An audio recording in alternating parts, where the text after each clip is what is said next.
살면서 잃어버린 것, 살면서 놓쳐버린 것, 살면서 어그러진 것, 당연히 내게 돌아와야 되고 나의 기업에 있던 것, 하지만 어떤 이유로든 어떤 실수든 어떤 누구의 작용으로든 잃어버렸던 것, 잃어버린 나의 인생, 잃어버린 나의 시간, 잃어버린 나의 건강, 잃어버린 나의 멘탈, 잃어버린 나의 영혼들, 잃어버린 나의 가문들, 잃어버린 나의 자녀들, 잃어버린 내 인생들 도로 찾을 수 있다. 예수 안에서 가능하다. 실수와 실패, 이 모든 것을 원인을 따지려 하지 말고 하나님은 일단 먼저 회복 풀어주신다. 이 풀림의 하나님이 오늘 여러분과 함께 하길 예수 믿도록 축원합니다. 내가 취하게 될 것이다. 내가 취하게 될 것이다. 나오미는 유대인입니다. 남편이 베들레헴 사람이라 베들레헴에서 잘 살았습니다. 베들레헴에 기업이 있었던 사람입니다. 그러나 그 남편이 어떤 마음을 품었는지 갑자기 아들 둘과 함께 자신을 데리고 모압 땅으로 이주합니다. 베들레헴, 이스라엘 사람이 모압 땅으로 가는 것은 불순종입니다. 왜냐하면 모압은 여러분 이방인의 땅이에요. 거긴 이방인의 신을 섬기는 제사의 땅이기 때문에 하나님은 모압과 암논을 미워하셨습니다. 그런데 어떤 요량이든지 먹고 살기 위해서라든지 아무튼 모압으로 간 겁니다. 여러분, 불순종에는 그에 따르는 결과가 나타납니다. 남편이 죽어버렸습니다. 두 아들이 있는데 모압 땅에서 모압 여자와 결혼했습니다. 벌써 이스라엘 사람이 이방인 여자들과 혼인했다는 것 자체도 something wrong이지만은 여러분, 거기서 그 아들 둘까지 아버지를 따라 돌연사해버립니다. 나오미는 자기만 과부가 된 것이 아니라 자기 며느리 둘도 과부가 돼서 아직 손주도 없는데 3명의 과부가 한 집에 살게 됐습니다. 나오미가 이런 생각을 하던 중 베들레헴에서 소문이 들리는데 자기 고향 베들레헴은 먹을 것이 풍족한지라, 하나님이 은혜를 주셔서 먹을 것이 풍족한지라.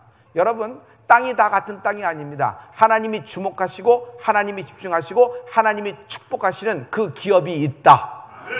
할렐루야. 나오미는 돌아가자 갑자기 결심합니다.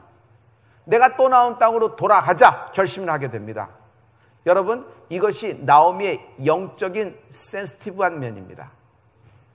어떤 이유에서건 결과가 잘못된 것을 알았을 때는 과감히 돌아서라. 신앙은 과감한 결단입니다. 나오미는 과감한 결단을 했습니다. 돌아간다.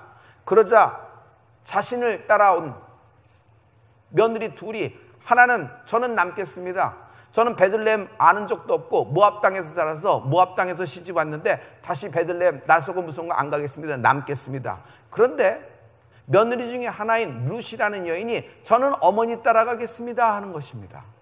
아니, 거기는 너 물설고 아는 것도 없고 거기서 교육받은 적도 없잖아. 그 땅에서 네가 어떻게 살라 그래?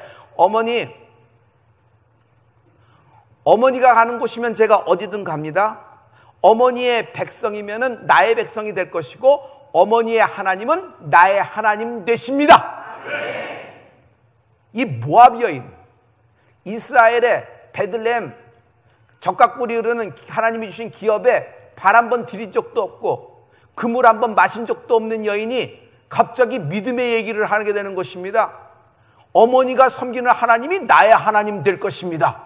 할렐루야. 여러분, 기생 라합을 기억하죠? 여리고성에 있던 매춘부의 인생이었습니다. 인생에서 밑바닥, 그것도 손가락바닥 마땅한 그런 인생을 살았던 여인이 갑자기 정탐꾼 앞에서 이런 고백을 합니다. 한 번도 하나님과 한 번도 여호수아와 한 번도 이스라엘을 본 적도 없는 사람이 소문을 들어 얘기합니다. 너희가 이 애굽을 빠져나올 때 홍해물이 말랐고 그 얘기를 듣는 순간 여리고에 있는 모든 사람이 간담이 녹아버렸다. 너희 하나님 여호와 하나님은 상천하지의 하나님이시니라. 그 믿음의 한마디가 기생 라합을 예수 그리스도의 족보에 들어가는 인생으로 만들어버린 것입니다. 모든 여리고가 다 무너질 때 기생 라합의 집과 그의 패밀리들은 살아남은 걸 기억하십시오. 하나님이 이런 믿음의 말을 믿음으로 인정을 하시는 것입니다. 마치 이런 말 하듯이 모압 땅 여인 룻이 그런 믿음의 고백을 하는 것입니다. 그러므로 성도 여러분, 첫째, 혀로 풀라. 성공하는 자와 실패하는 자의 특징을 보면 다른 점을 한잔할 수 있어요. 언어 습관이 다르다. 언어 습관을 보면 여러분, 떡집 집안 딸이면 떡 얘기를 합니다. 술집 집안 아들이면 술 얘기를 하게 돼 있어요. 언어 습관은 여러분 그 문화와 그 가정의 배경과 그 가정에 흐르는 도도한 메인스트림, 그 어떤 컬처를 다 나와서 얘기하는 거예요. 그래서 이야기하는 태도나 이야기하는 사용하는 단어와 그의 문장을 보면은 여러분 미루어 짐작을 할 수 있는 것입니다. 오늘 하나님 말씀은 여러분 먼저 혀로 풀라 하셨습니다. 나는 여러분에게서 영적인 언어 습관이 붙기를 예수 그리스도로 축원합니다. 나오미는 갈 때는 부유하게 떠났습니다. 베들레헴에 있는 모든 기업을 팔고 한 뭉 잡고 갔으니까 잘 살아볼 줄 알았는데 인생이 그렇던가요? 예측 못한 일로 쫄딱 망하고 남편 죽고 아들들도 죽었습니다. 그가 며느리 롯과 함께 베들레헴으로 다시 돌아왔을 때는 빈배였다. 빈배였다. 인생이 빈배의 순간에 하나님을 만날 수 있다. 빈배는 절호의 기회예요. 하나님을 만날 수 있는 절호의 기회예요. 만약 나오미가 모압 땅에서 신랄 같은 희망과 소망이 있었다면 절대로 베들레헴으로 돌아오지 않았을 것이에요. 그러나 그가 거기서 소망이 끊어졌을 때 베들레헴을 돌아온 것처럼 여러분 베드로가 물고기 몇 마리라도 단 잡았으면 그날 집에 들어갔을 거예요. 그러나 한 마리도 못 잡았지만 자기의 방식으로 한 마리도 못 잡았지만 예수님이 오셔서 깊은 곳으로 인도하셨을 때 빈배였을 때 그의 그물이 차고 넘치는 것을 기억하십시오. 아멘. 오늘 여러분에게 이런 축복이 임하게 될 것입니다. 아멘. 할렐루야. 아멘. 할렐루야. 아멘. 오늘의 주인공은 그 며느리 룻의 이야기입니다. 모압 땅 이방 여인이에요. 이스라엘의 관점, 이스라엘의 퍼스펙티브에서 보면 개 같은 이방인입니다. 열외예요. 엔트리 넘버에도 들어오지 않고 후보에도 없는 사람입니다. 전혀 인생이 어디로 왔다 어디로 가지 모르는 이방 신을 섬기는 그 땅의 여인일 뿐이에요. 그런데 이 여인의 팔자가 셉니다. 일단 남편이 죽었어요. 자녀도 없어요. 젊은 나이에 청상 과부가 된 것이에요. 그런데 이 여인이 믿음의 엄두를 내어 자기 시어머니와 함께 베들레헴으로 이주를 해오는 것이에요. 할렐루야. 할렐루야. 그런데 그의 언어가 얼마나 멋있어요. 그 믿음의 언어를 하나님이 기억하시는 거예요. 여러분 잠언 12장 18절에 하나님이 이렇게 말씀하시고 계십니다. 잠언 12장 18절입니다. 다같이 혹은 칼로 찌른같이 함부로 말하거니와 지혜로운 자의 혀는 양약 같으니 지혜로운 자의 혀는 양약 같으니라. 양약이라는 건 뭐냐면 우리는 메디슨, 약이라고 생각하는데 영어 성경은 brings healing, 하나님의 신유를 가져온다. 언어 습관이 굉장히 중요해요. 칼로 찌르듯이 말하는 사람이 있어요. 그 사람하고 말하면 기가 막힌 분석력과 예리함이 있습니다. 그런데 그 사람하고 얘기하면 찔려. 자꾸 찔려. 정확한 분석과 정확한 얘기를 하는데 그 사람하고 만나면 상처뿐이야. 왠가 기분이 나쁘고 뭔가 난도질 당한 느낌이에요. 다시 만나고 싶어요? 밥은커녕 자판기 커피도 마시고 싶은 생각이 하나도 없어요. 그러나 지혜롭게 말하는 사람이 있어요. 지혜로운 자의 혀는 양약 같으니라. brings healing. 여러분 지혜롭게 말하는 자는요 하나님의 신유를 가져올 수 있는 것입니다. 할렐루야. 여러분 지혜로운 자는요 그러므로 자기의 언어 습관으로 병을 치유할 수가 있는 것입니다. 솔직히 얘기해봐요. 어떤 환자든지 간에 환자 자신이 입으로 건강을 얘기하기까지, 환자 자신이 나는 완치된다는 말을 하기까지 당신은 절대로 치유될 수 없습니다. 기가 막힌 링거를 하고 기가 막힌 명의가 기가 막힌 처방을 하고 기가 막힌 썰저리를 한다 그래도 자기 자신이 자기 입으로 난 죽을 거야, 난 안 될 거야, 이 항암에서 끝날 거야, 나는 이 멘탈의 암으로 결국 나와 내 가족은 다 망하게 될 거야, 나는 혼자 살게 될 거야, 나는 그래 도망가게 될 거야, 이렇게 생각하는 사람 절대로 나올 수가 없는 것이에요. 여러분 성경은 여러분에게 신앙의 비밀을 얘기하는데 여러분의 언어 습관을 얘기합니다. 여러분 지혜로운 말이 입에 담는 은혜가 있을지어다. 할렐루야. 이 말씀은 로마서 12장 2절에 다시 반복합니다. 하나님은 이렇게 말씀하고 계십니다. 다 같이 너희는 이 세대를 본받지 말고 오직 마음을 새롭게 함으로 변화를 받아 하나님의 선하시고 기뻐하시고 온전하신 뜻이 무엇인지 분별하도록 하라. 분별하도록 하라 그랬는데 너희는 이 세대를 본받지 말라 그랬어요. 이 세대를 본받지 말라는 것이 무슨 말이에요? 여러분, 현대말로 쉽게 할 수 있어요. 세상 사람 말하듯 하지 말라. 신앙인은요, 세상 사람 말하듯 하는 사람이 신앙인 아닙니다. 믿음의 사람은 여기 성경에 있는 말씀, 하나님이 말씀하신 그 말씀이 그대로 되리라 믿노라. 할렐루야. 둘째, 내가 취하라.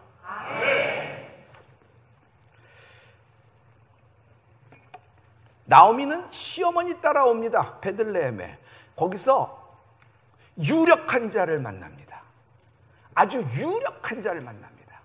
그 사람 이름이 보아스라는 인물입니다. 여러분, 이스라엘은 원래 하나님이 주신 기업이 있어요. 그 기업이 뭐예요? 젖과 꿀이 흐르는, 밀크 앤 허니가 흐르는 여러분 가나안 땅이에요. 이방인들은 지들끼리 박 터지고 싸우면서 경쟁하면서 죽이고 물어뜯고 하면서 땅을 차지해가는 겁니다. 그래서 기업을 얻는 것이에요. 그런데 이스라엘은 우리랑 달라요. 우리가 스스로 얻는 것이 아니라 이스라엘 사람들은 하나님이 먹여주십니다. 하나님이 마시게 해주시는 거예요. 여러분, 생수 먹었어요? 만나 먹었어요? 메추라기 먹었어요? 하나님이 몰아주신 거 먹었어요? 하나님이 길을 내주셨어요? 홍해 밑바닥에 길을 여신 분이에요. 여러분, 여리고는 우리가 화살한 발 쏘지 않았어요. 그러나 찬양과 경배와 함성소리와 함께 무너지리라. 할렐루야. 그러니 이건 기업의 기반이 다른 것이에요. 하나님이 주신 기업이 있는 것이에요. 하나님이 이스라엘에게 준 기업이 뭐예요? 젖과 꿀이 흐르는 땅입니다. 12지파의 분배에게 줬어요. 그러나 시간이 흐르면서 그 집안의 인물 중에 하나가 예측 못한 실수와 예측 못한 투자 실패와 실패 속에서 빚을 지게 됩니다. 빚을 지게 되면 어떻게 돼요? 여러분, 땅을 담보로 빚을 지게 되죠. 그러다 땅이 다 날아가 버립니다. 기업이 날아가 버렸어요. 기업이 날아가면 두 번째 증상이 뭐예요? 돌려막아야 됩니다. 어떻게 돌려막아야 돼요? 여러분, 몸을 팔아야 돼요. 먼저 아들을 팝니다. 딸을 팝니다. 어떤 집안의 종으로 내보면서 그걸 받는 것이에요. 나중엔 아내까지도 팝니다. 결국 노예 신세가 되는 것입니다. 그래서 평생 노예가 됩니다. 할아버지도 노예, 아버지도 노예, 그 손주도 노예. 그래서 평생 그 집안이 장안에 저작거리에 지게꾼이면 평생 지게꾼으로 살아야 되는 것이에요. 상놈으로 태어났으면 끝까지 상놈으로 살아야 되는 것이에요. 그러나 여기 새로운 소식이 왔으니 하나님이 이것을 갑자기 십자가 은혜로 풀어주신다. 집안에 유력한 자가 나옵니다. 그 집안에 유력한 자가 나옵니다. 근데 이 녀석이 불끈불끈하면서 밑바닥에서부터 일어나더니 침노하면서 성공하기 시작을 해요. 그럼 유력한 자가 나와서 제일 먼저 해야 될 건 뭐예요? 남자가 유력한 자가 되면 자기 먹고 살 것만 생각하지 않습니다. 아버지가 잃어버렸던 것, 할아버지가 잃어버렸던 것, 우리 가문의 기업으로 하나님이 주신 것은 반드시 내가 회복시키리라. 이런 마음이 있어요. 그래요, 안 그래요? 그래요, 안 그래요? 회복하리라는 마음이 있어요. 원래 우리 집안에 준 하나님의 기업이었으니까. 그래서 그 주인에게 찾아갑니다. 너 왔니? 그래, 접니다. 그래, 네가 3대손 손주 맞구나. 그래, 내가 그때 할아버지한테 사실 그랬습니다. 근데 이제는 파셔야 되겠습니다. 제가 이것을 다시 회복하기를 원합니다. 얼마 줄래? 호가를 확 칩니다. 그랬더니 저쪽에서도 예스하고 거래가 성사되기 시작해요. 잘 보세요. 여러분, 가격을 비싸게 불렀기 때문에 그가 살 수 있는 것이 아니에요. 이스라엘은 법이 있는데 그 땅의 주인이 어떤 이유건 그 땅을 잃어버려서 팔려나갔으면 그 집안에 유력한 자가 나와서 다시 살라고 할 때 그것을 내줘야 되는 것이에요. 하지만 정당한 가격을 줘야 되는 것이에요. 근데 그 유력한 자가 나와서 사겠다는 것입니다. 그랬더니 그 사람이 할 말이 없죠. 그래, 네가 다시 사가라 해서 그 돈을 받고 그 땅을 다시 내주는 겁니다. 그 사람이 뭐예요? 유력한 자가 되는 것입니다. 아멘. 할렐루야. 아멘. 성경은 이런 사람을 기업 물을 자라고 합니다. 기업 물을 자라고 합니다. 한번 따라 하실래요? 기업 물을 자. 기업 물을 자. 기업 물을 자. 그 집안에 억울하게, 그 집안에 예측 못한 실수로, 예측 못한 투자 실패로 그 집안의 기업이 잃어버렸어요. 그럼 평생 그렇게 가야 되는 건데 하나님은 법을 하나 두셨으니 그 집안에 유력한 자가 나왔을 때 첫째가 아니래도 된다. 막내래도 된다. 첫째, 둘째, 셋째가 다 실패했어요. 그죠? 막내가 유력한 자가 돼요. 아니요. 새끼 며느리가 유력한 자가 될 수도 있어요. 루시의 경우 이렇게 되는 경우입니다. 근데 그 집안에 잃어버렸던 기업을 회복, 풀리는 은혜가 있을지어다. 할렐루야. 할렐루야. 이 보아스가 유력한 자예요. 그런데 룻이 누구를 만나냐면 하나님의 은혜 속에서 보아스를 만나게 되는 것이에요. 할렐루야. 할렐루야. 자, 보아스는 룻 가문이 잃어버렸던 베들레헴의 기업을 다시 찾으려고 그래요. 룻의 시아버지가 베들레헴에 기업이 있었잖아요. 그것을 다시 찾으려고 그래요. 그러나 여기서 한 가지 굉장히 문제가 있습니다. 풀지 못하는 문제가 있어요. 보아스는 유력한 자는 맞으나 1순위는 아니에요. 영적 계보의 1순위는 아니에요. 그는 차순위예요. 그래서 기업 물을 자가 따로 있는 것입니다. 그 사람을 제껴두고 돈을 많이 낸다고 그 땅이 자기 땅으로 등기하거나 매매될 수가 없는 거예요. 그게 이스라엘의 법이에요. 왜냐하면 땅은 하나님이 정하신 소유가 있고 하나님이 정하신 계열이 있어요. 그 서열이라는 것이 있는 거예요. 여러분, 이것은 성경 말씀을 보면 자세히 알 수 있어요. 룻기 4장 5절부터 8절입니다. 룻기 4장 5절부터 8절까지를 우리 할렐루야 성가대 크게 선포하십니다. 시작! 보아스가 가로되 내가 나오미의 손에서 그 밭을 사는 날에 곧 죽은 자의 아내 모압 여인 룻에게서 사서 그 죽은 자의 기업을 그 이름으로 있게 하여야 할지니라. 그 기업 물을 자가 가로되 나는 내 기업에 손해가 있을까 하여 나를 위하여 물으지 못하노니 나의 물을 권리를 내가 취하라. 나는 물으지 못하겠노라. 옛적 이스라엘 중에 모든 것을 물으거나 교환하는 일을 확정하기 위하여 사람이 그 신을 벗어 그 이웃에게 주더니 이것이 이스라엘에 증명하는 전례가 된지라. 이에 그 기업 물을 자가 보아스에게 이르되 내가 너를 위하여 사라 하고 그 신을 벗는지라. 아멘. 보아스가 자기는 그 땅을 살 수가 없어요. 유력한 자라도 따로 기업 물을 자 1순위가 있기 때문에. 그런데 그는 거기서 겁을 내고 도망가고 할 수 없거나 낙담하지 않고 그 기업 물을 자를 찾아갑니다. 당신이 그 룻의 가문에 있는 잃어버린 땅을 사십시오. 당신이 유력한 자가 됐으니 사십시오 하니까 내가 사겠다는 것이에요. 그럼 문제가 발생했어요. 그러자 보아스가 이렇게 얘기합니다. 사되 땅만 사는 것이 아니라 룻이라는 여인도 당신이 책임져야 됩니다 라는 얘기를 합니다. 그랬더니 그 기업 물을 자가 잠시 생각을 하면서 계산을 하기 시작합니다. 계산해봤더니 손해예요. 왜냐하면 땅은 좋으나 룻이라는 과부는 나도케이 자기 인생이 책임지고 싶은 마음이 하나도 없는 것이에요. 그래서 그것을 거절합니다. 뭐라고 거절해요?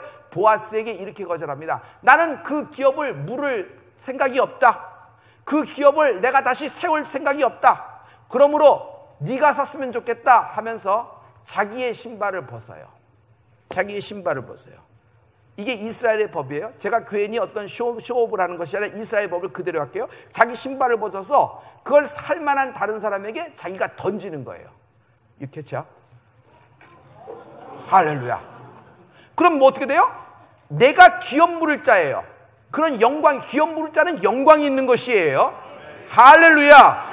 할렐루야. 근데 그가 스스로 포기해버리는 거예요. 그럼 어떻게 해요? 그 신발을 받은 사람에 가요. 이거 들어야 돼. 다시 왔습니다. 이 신발은 굉장히 중요한 의미를 얘기합니다. 이스라엘의 전통의 아주 형식인데 나는 이것을 포기한다는 것이에요. 마치 장자권을 포기하듯이, 마치 기업 물을 자의 권리가 영광이 내게 있지만 그걸 포기하듯이 던져버리는 거예요. 그랬더니 그 신발을 던진 걸 누가 찾아요? 보아스가 취하는 것이에요. 그러면서 그 사람이 뭐라 그러냐면 나는 기업 물을 생각이 없으니 네가 취하라 그러는 겁니다.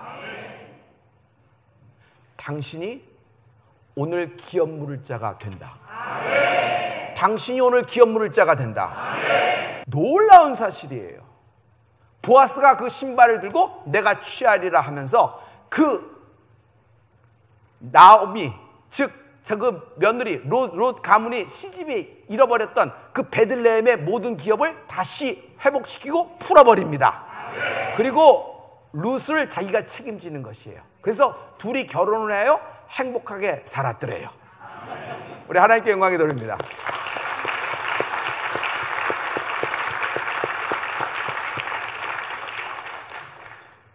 이것은 한낱 러브스토리 같고 이렇게 드라마틱한 인생의 굴곡 같지만 이것은 구원의 예표가 되는 것이에요. 왜 이 얘기를 하나님이 적어놨을까? 여러분, 룻이 누군 줄 아세요? 여러분, 나의 모습이 룻입니다. 나는 하나님의 기업에 들어갈 족보도, 나는 하나님의 들어갈 자격도 준비도 가치도 안 되는 인생이었어요. 그런데 이스라엘에 베들레헴의 기업도 없는 나에게 하나님이 그 기업을 다시 찾아주신 거예요. 누구를 만난 거예요? 신랑을 잘 만난 거예요. 신랑. 우리는 예수 믿은 이후에 그리스도의 신부가 됐어요. 내가 신랑 예수를 잘 만난 것이에요. 예수님은 나의 잃어버렸던 기업을 다시 회복시켜 주시고 내게 그 사람으로 신을 받게 하시고 네가 취하라는 말씀을 주시는 것입니다. 할렐루야. 훗날에 이 보아스하고 룻 사이에서 아들이 태어납니다. 이 가문의 히스토리가 룻기의 마지막에 적혀 있거든요. 우리 다 같이 여러분 4장 17절을 한 말씀으로 선포하십니다. 4장 17절이에요. 다 같이 그 이웃 여인들이 그에게 이름을 주되 나오미가 아들을 낳았다 하여 그 이름을 오벳이라 하였는데 그는 다윗의 아비인 이새의 아비였더라. 아멘. 둘 사이에서 아들이 나왔어요. 아들의 이름이 오벳이라. 근데 오벳이 또 장가를 들어 아들을 낳았으니 이름이 이새라. 이새가 누구예요? 다윗의 아버지예요. 다윗 왕의 아버지예요. 그럼 보아스는 누구예요? 다윗의 할아버지예요. 그 모압 여인, 자격도 안 되는 이방 여인은 뭐예요? 룻이라는 여인인데 청산가부 여인이 뭐가 됐어요? 다윗의 할머니가 된 거예요. 할렐루야. 여러분, 다윗이 누구예요? 기름 부음 받은 자잖아요. 다윗의 자손 유다 지파에서 예수 그리스도가 아니라 예수 그리스도의 족보, The genealogy of Jesus Christ, 예수 그리스도의 족보에 들어가는 여인이 된 것이에요. 네가 취하라. 네가 취하라. 하나님의 방법은 신비롭습니다. 하나님의 방법은 인간의 생각을 뛰어넘은 신묘막측한 방법을 사용하십니다. 여러분 자녀 중에 여러분 인생이 갑자기 집안에 뭐든 다 날아가고 막 하고 나는 순서도 안 되고 자격도 안 되는데 갑자기 내게 취하라 하면서 하나님 말씀이 임할 때가 있어요. 오늘이 그때입니다. 여러분이 취하게 되는 축복이 있기를 예수 믿도록 축원합니다. 할렐루야. 보아스는 의외의 인물이에요. 어떻게 과부를, 그것도 모압 여인을 얻었을까? 보아스의 어머니가 누구냐면 기생 라합이에요. 기생 라합이 보아스의 어머니예요. 보아스는 평생 지긋지긋한 꼬리표를 달고 다녔어요. 기생의 아들, 여리고 기생의 가장 활락과 타락한 여인의 아들. 여리고성이 무너지고 군대장관 살몬과 기생 라합이 결혼해서 아들을 낳았으니 그 이름이 보아스가 되는 것이에요. 그래서 보아스는 나중된 자가 먼저 되는 것을 알았어요. 그리고 이방인이지만 하나님의 사랑으로 이렇게 이스라엘의 기업을 받는 걸 알았어요. 그래서 하나님의 뜻대로 그렇게 가정을 꾸리고 이렇게 된 것이거든요. 근데 이 모든 것이 한낱 개인의 인생의 가계의 어떤 축복 이런 걸로 끝나는 것이 아니라 구원의 예표가 되는 거예요. 여러분, 우리 모두는 정말 관심거리는 걸 보면 영적인 관심이 아무것도 없는 민족이었어요. 룻과 같은 아무 무명의 인생을 하나님이 이렇게 축복해 주신 것이에요. 이것은 반드시 하나님의 뜻이 있는 것입니다. 여러분, 기회가 오기 시작합니다. 그 기회가 뭔지 알아요? 유력한 자가 신을 벗어서 여러분에게 던질 것입니다. 네가 취하라. 네가 취하라. 네가 취하라. 자신의 병 낫기만을 위해서, 자기가 잘 살기만 해서, 자기 기업이 다시 일어나기만 해서 구하지 말고 이 하나님의 목적을 가진, 하나님의 위대한 뜻을 갖고 품어 있는 하늘나라의 풀림의 주인공 되는 역사가 임하기를 예수 그리스도로 축원합니다.